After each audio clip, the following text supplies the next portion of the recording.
আমার বাবার রেখে যাওয়া শেষ সম্পদ। আমার বোনের স্বামী আর তার মা মিলে আমাদের এই ফ্ল্যাটটা তাদের নামে লিখে নিয়েছে। তারপর আমার মাকে বাড়ি থেকে বের করে দিয়েছে। এরপর আমার মাকে দেখলাম আমি আজকে একটা ভাতের হোটেলে রান্না করতেছে। এরকম হওয়ার কথা ছিল না। গল্পটা একদমই অন্য ছিল। বিশ্বাস করেন, গল্পটা একদমই অন্য ছিল।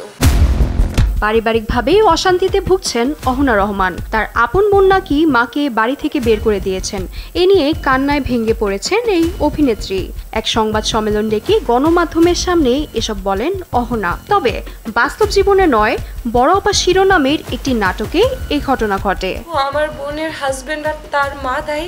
উত্তরার একটি শুটিং হাউসে লাইট ক্যামেরা অ্যাকশন বলতেই কাঁদতে শুরু করেন অহনা। এরপর সাংবাদিকদের সামনে তুলে ধরেন জীবনে ঘটে যাওয়া নির্মম ঘটনা। অভিনয়ের সময় গ্লিসারিন দিয়ে কান্নার অভিজ্ঞতা সম্পর্কে অহনা বলেন, এমনি তো কান্না আসে না আমার। ইফাদ রোশেক স্পার্ট মিক্সে আছে সবচেয়ে বেশি মশলার সংমিশ্রণ। ইফাদ রোশেক স্পার্ট মিক্স মশলা। আমি অনেক সুখী মানুষ, তো আলহামদুলিল্লাহ আমার কান্না আসে না সহজে। অনেক জলে এখন অভ্যাস হয়ে গেছে। এখন তো গ্লিসারিন আমার কাছে মনে হয়, আচ্ছা গ্লিসারিন দিয়ে মুখ ধুলেও কিছু হবে। এছাড়াও নাটকটিতে অভিনয় করেছেন আলী খান, রেশমা আহমেদ, পারিশা জান্নাত, শম্পা নিজাম সহ আরও অনেকে। এই নাটকটা আসলে নারী কেন্দ্রিক, মানে আমাদের অহনাকে নিয়েই কিন্তু গল্পটা।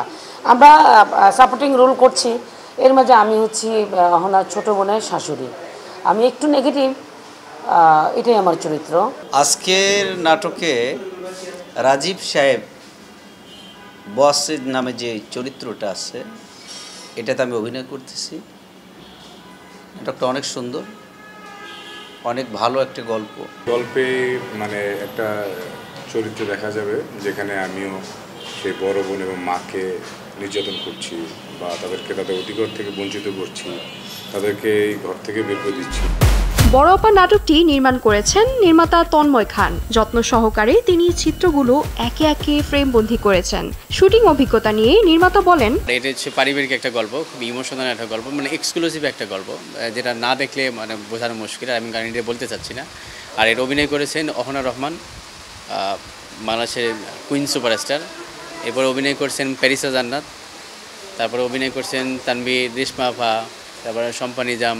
মানে আমার এখানে যারা কাজ করেছে মানে ফ্যামিলিদের উপরেই গল্প। এটা মানে আমি মনে করি প্রত্যেক ফ্যামিলি, প্রত্যেকটা মানুষের রিলেটেড। দর্শক মহলেও নাটকটি বেশ প্রশংসিত হচ্ছে। থ্রিলার ধর্মী এই নাটকটি মুক্তির পর ইতিমধ্যে 3 মিলিয়ন ভিউ অতিক্রম করেছে। মেহেরা রহমান, সিমরান, RTV। রান্না করে খাবো সেই সময়টুকু পাই না।